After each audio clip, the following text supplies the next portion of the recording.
ನಮಸ್ಕಾರ. ಇದು ಕಟ್ಟಿನ ಸಾರು. ನಮ್ಮ ಕಡೆ ನಾವು ಇದನ್ನು ಕಟ್ಟಿನ ಸಾರು ಅಂತ ಕರಿತೀವಿ. ಮತ್ತು ಕೆಲವೊಂದು ಕಡೆ ಇದನ್ನು ಒಬ್ಬಟ್ಟಿನ ಸಾರು ಅಂತ ಕೂಡ ಕರೀತಾರೆ. ಈ ಕಟ್ಟಿನ ಸಾರನ್ನ ನಮ್ಮ ಕಡೆ ನಾವು ಯಾವ ರೀತಿ ಮಾಡ್ತೀವಿ ಅಂತ ನಾನು ನನ್ನ ವಿಡಿಯೋದಲ್ಲಿ ತೋರಿಸ್ತೀನಿ. ಹಾಗೆ ಕಟ್ಟಿನ ಸಾರು ಮಾಡೋದಂತೂ ತುಂಬ ಸುಲಭ, ಹಾಗೆ ಬಹಳ ರುಚಿ. ಈ ವಿಡಿಯೋ ಪೂರ್ತಿ ನೋಡಿದರೆ ನಿಮಗೆ ನಾನು ಯಾವ ರೀತಿ ಮಾಡಿದೆ ಅಂತ ಗೊತ್ತಾಗುತ್ತೆ.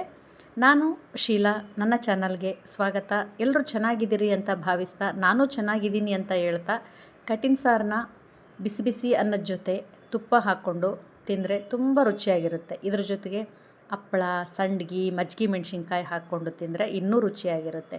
ಮತ್ತು ಕಟ್ಟಿನ ಸಾರು ನೆಕ್ಸ್ಟ್ ಡೇ, ಒನ್ ಡೇ ಬಿಟ್ಟು ನೆಕ್ಸ್ಟ್ ಡೇ ಅದನ್ನು ಉಪ್ಪಿಟ್ಟು ಜೊತೆ ತಿಂದ್ರಂತೂ ಇನ್ನೂ ರುಚಿ. ಬೇಳೆ 1/4 ಸ್ಪೂನು, ಮೆಂತ್ಯಕಾಳು 1 ಸ್ಪೂನು, ಕೊತ್ತಂಬರಿ ಕಾಳು 4-5 ಎಸಳು, 7-8 ಎಸಳು ಬೆಳ್ಳುಳ್ಳಿ, ಅರ್ಧ ಈರುಳ್ಳಿ, 1 ಸ್ಪೂನು ಒಣ ಕೊಬ್ಬರಿ, ಖಾರಕ್ಕೆ ತಕ್ಕನಷ್ಟು ಒಣಮೆಣಸಿನ್ಕಾಯಿ, ಒಂದು 7-8 ಮೆಣಸಿನಕಾಳು, ಸಣ್ಣ ತುಂಡು 4 ತುಂಡು ಚಕ್ಕೆ, 2 ಮರಾಠ ಮೊಗ್ಗು, 2 ಏಲಕ್ಕಿ, 4 ಲವಂಗ, 1 ಅನಾನಸು ಹೂವು. ಇದಿಷ್ಟೇ ಸಾಕು ಕಟ್ಟಿನ ಸಾರು ಮಾಡೋದಕ್ಕೆ. ತುಂಬ ರುಚಿಯಾಗಿ ಬರುತ್ತೆ. ಒಂದು ಕಡಾಯಿ ಇಟ್ಬಿಟ್ಟು ಎಣ್ಣೆ ಹಾಕಿ ಮೊದಲಿಗೆ ಒಣಮೆಣ್ಸಿನ್ಕಾಯಿ ಹುರ್ಕೋಬೇಕು. ಆಮೇಲೆ ನಂತರ ಈ ಎಲ್ಲ ಪದಾರ್ಥಗಳನ್ನ ಹಾಕಿ ಕೊನೆಯಲ್ಲಿ ಈ 3 ಪದಾರ್ಥಗಳನ್ನ ಸೇರಿಸಿ ಚೆನ್ನಾಗಿ ಕಡಿಮೆ ಉರಿಯಲ್ಲಿ ಹುರಿದ್ಬಿಟ್ರೆ ಹದವಾಗಿ ಕಟ್ಟಿನ ಸಾಂಬಾರು ಮಸಾಲ ರೆಡಿಯಾಗುತ್ತೆ. ಈಗ ಒಂದು ಕಡಾಯಿ ಇಟ್ಬಿಟ್ಟು ಅದಕ್ಕೆ ಎಣ್ಣೆ ಹಾಕಿ ಮೊದಲಿಗೆ ಒಣಮೆಣ್ಸಿನ್ಕಾಯಿನ ಹುರ್ಕೊಳ್ತಾ ಇದ್ದೀನಿ. ಇದನ್ನು ಖಾರಕ್ಕೆ ತಕ್ಕನಷ್ಟು ನಾನು ಒಣಮೆಣ್ಸಿನ್ಕಾಯಿ ಇಲ್ಲಿ ತೊಗೊಂಡಿದ್ದೀನಿ. ನೆಕ್ಸ್ಟು ಅದು ಹುರಿದಾದ ನಂತರ ಇನ್ನುಳಿದ ಎಲ್ಲ ಸಾಮಗ್ರಿಗಳನ್ನ ಸೇರಿಸ್ತಾ ಇದ್ದೀನಿ.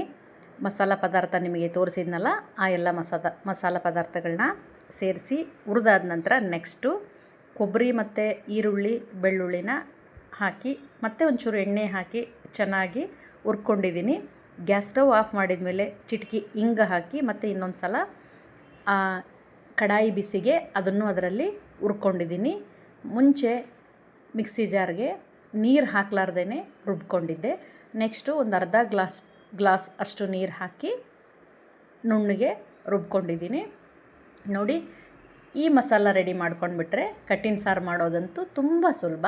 ಈಗ ಬೇಳೆ ಬಸ್ಕೊಂಡಿರೋ ಕಟ್ಟಿರುತ್ತಲ್ಲ, ತೊಗರಿಬೇಳೆ ಬೇಯಿಸ್ಕೊಂಡಾಗ ನಾವು ಕಟ್ಟು ಬಸ್ಕೊಂಡಿರ್ತೀವಿ, ಅಂದರೆ ಒಬ್ಬಟ್ಟು ಮಾಡುವಾಗ ಬೇಳೆನ ಬಸ್ಕೊಂಡಿರ್ತೀವಲ್ಲ ಆ ಕಟ್ಟು, ಅಥವಾ ನೀವು ಬರೀ ಕಟ್ಟಿನ ಸಾರು ಮಾಡ್ಕೋಬೇಕು ಅಂದಾಗ ಸ್ವಲ್ಪ ಕುಕ್ಕರಿಗೆ ಬೇಳೆ ಬೇಯಿಸ್ಕೊಂಡ್ಬಿಟ್ಟು ಅದನ್ನು ನುಣ್ಣಗೆ ರುಬ್ಕೊಂಡು ಅದಕ್ಕೊಂದು ಗ್ಲಾಸ್ ಅಷ್ಟು ನೀರು ಹಾಕಿದಾಗ ಕಟ್ಟು ರೆಡಿ ಆಗುತ್ತೆ, ಬೇಳೆ ಕಟ್ಟು. ಆ ಬೇಳೆ ಕಟ್ಟಿಗೆ ಈ ಮಸಾಲ ಪದಾರ್ಥ ರುಬ್ಬಿಟ್ಟಿದ್ವಲ್ಲ ಇದನ್ನು ಸೇರಿಸ್ಕೋಬೇಕು. ನಾನಿಲ್ಲಿ 5-6 ಜನಕ್ಕಾಗೋವಷ್ಟು ಒಬ್ಬಟ್ಟಿನ ಸಾರು ಮಾಡ್ತಾಯಿದ್ದೀನಿ, ಕಟ್ಟಿನ ಸಾರನ್ನ. ಹಾಗಾಗಿ ಇಷ್ಟು ಪ್ರಮಾಣದ ಕಟ್ಟಿಗೆ ನಾನಿಲ್ಲಿ ಹತ್ತತ್ರ ಏನಿಲ್ಲ ಅಂದರೆ 2-3 ಗ್ಲಾಸು ನೀರು ಹಾಕಿದ್ದೀನಿ. ನೀರು ಹಾಕೋದ್ರಿಂದ ನೆಕ್ಸ್ಟ್ ಡೇಗೆ ಇದು ಇನ್ನೂ ಟೇಸ್ಟ್ ಆಗುತ್ತೆ.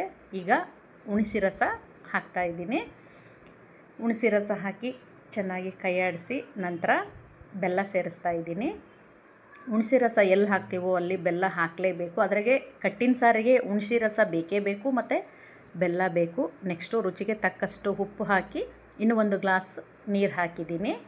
ಈಗ ಇಲ್ಲಿ ನಾನು ಒಟ್ಟಿನಲ್ಲಿ 3 ಗ್ಲಾಸ್ ನೀರು ಸೇರಿಸಿದ್ದೀನಿ ಬೇಳೆ ಕಟ್ಟಿಗೆ. ಇದರಲ್ಲಿ ಒಣ ಕೊಬ್ಬರಿ ಮತ್ತು ಈರುಳ್ಳಿ, ಬೆಳ್ಳುಳ್ಳಿ, ಕಡಲೆಬೇಳೆ ಈ ರೀತಿ ಮಸಾಲ ಪದಾರ್ಥಗಳು ಹಾಕಿರ್ತೀವಲ್ಲ, ಅದು ಏನು ಮಾಡುತ್ತೆ, ಸಾಂಬಾರನ್ನ ಮಂದವಾಗಿ ಮಾಡುತ್ತೆ. ಹಾಗಾಗಿ ನಾವು ಒಂದು ಅಟ್ಲೀಸ್ಟ್ 2-3 ಗ್ಲಾಸ್ ನೀರು ಹಾಕಿ ಅದನ್ನು ಚೆನ್ನಾಗಿ ಕುದಿಸ್ಕೋಬೇಕು. ಬರೀ ಕಟ್ಟಿಗಷ್ಟೇ ಮಸಾಲ ಪದಾರ್ಥ ಬೇಯಿಸಿ ಹಾಕಿ ಮಿಕ್ಸಿಗೆ ಹಾಕಿ ಕುದಿಸೋದ್ರಿಂದ ಅದು ಇನ್ನೂ ಮಂದವಾಗಿಬಿಡುತ್ತೆ ಕಟ್ಟಿನ ಸಾರು. ಕಟ್ಟಿನ ಸಾರು ಮಂದವಾಗಿದ್ದರೆ ರುಚಿಯಾಗಲ್ಲ, ಅದು ಸ್ವಲ್ಪ ತಿಳಿಯಾಗೇ ಇರಬೇಕು.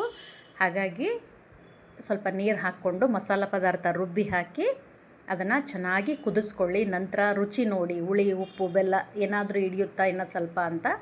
ಎಲ್ಲ ಕರೆಕ್ಟಾಗಿದೆ ಅಂದಮೇಲೆ ಒಂದು ಪುಟ್ಟ ಕಡಾಯಿ ಇಟ್ಬಿಟ್ಟು ಸ್ವಲ್ಪ ಎಣ್ಣೆ, ತುಪ್ಪ ಹಾಕಿ ಸಾಸಿವೆ, ಜೀರಿಗೆ, ಕರಿಬೇವು, ಒಣಮೆಣ್ಸಿನ್ಕಾಯಿ ತುಂಡು ಹಾಕಿ ಒಗ್ಗರಣೆ ಕೊಟ್ಬಿಟ್ರೆ ಕಟ್ಟಿನ ಸಾರು ರೆಡಿ. ಕಟ್ಟಿನ ಸಾರು ಜೊತೆಗೆ ಮಜ್ಜಿಗೆ ಮೆಣಸಿನ್ಕಾಯಿ, ಹಪ್ಪಳ, ಸಂಡ್ಗಿ ಇರಲೇಬೇಕು. ಈ ಎಲ್ಲ ಮಜ್ಜಿಗೆ ಮೆಣಸಿನ್ಕಾಯಿ, ಹಪ್ಪಳ, ಸಂಡ್ಗಿ ಎಲ್ಲ ಮೊನ್ನೆ ಬೇಸಿಗೆಯಲ್ಲೆಲ್ಲ ಮಾಡಿದ್ದೆ ನಾನು ಇವನ್ನೆಲ್ಲ. ಇವೆಲ್ಲ ಫ್ರೆಶ್ ಆಗಿದ್ವು. ಇವು ಕೂಡ ತುಂಬ ರುಚಿ ಕೊಡುತ್ತವೆ. ಇವನ್ನೂ ಕರೆದೆ ನಾನು. ಹಪ್ಪಳ, ಸಂಡಿಗೆ, ಮಜ್ಜಿಗೆ ಮೆಣಸಿನ್ಕಾಯಿನೂ ಕರೆದು ಬಿಸಿ ಬಿಸಿ ಅನ್ನಕ್ಕೆ ತುಪ್ಪ ಹಾಕಿ ಈ ಕಟ್ಟಿನ ಸಾರನ್ನ ಹಾಕ್ಕೊಂಡು ಜೊತೆಗೆ ಹಪ್ಪಳ ಸಂಡಿಗೆನೂ ಇಟ್ಕೊಂಡು ಒಂದೋಳು ಉಪ್ಪಿನಕಾಯಿ ಹಾಕ್ಕೊಂಡು ಊಟ ಮಾಡಿದೆ. ಸೊ ಈ ವಿಡಿಯೋ ನಿಮಗೆಲ್ರಿಗೂ ಇಷ್ಟವಾಗಿರುತ್ತೆ, ಹಾಗೇ ಆಗಿರುತ್ತೆ ಅಂತ ನಾನು ತಿಳ್ಕೊಂಡಿದ್ದೀನಿ. ಸುಲಭದಲ್ಲಿ ಕಟ್ಟಿನ ಸಾರು ಮಾಡೋದನ್ನು ಹೇಳ್ಕೊಟ್ಟಿದ್ದೀನಿ. ಹಾಗಾಗಿ ಹೊಸ್ದಾಗಿ ನೋಡ್ತಾ ಇರೋರು ಸಬ್ಸ್ಕ್ರೈಬ್ ಆಗಿ. ಮುಂದಿನ ವಿಡಿಯೋದಲ್ಲಿ ಸಿಗ್ತೀನಿ. Thank you.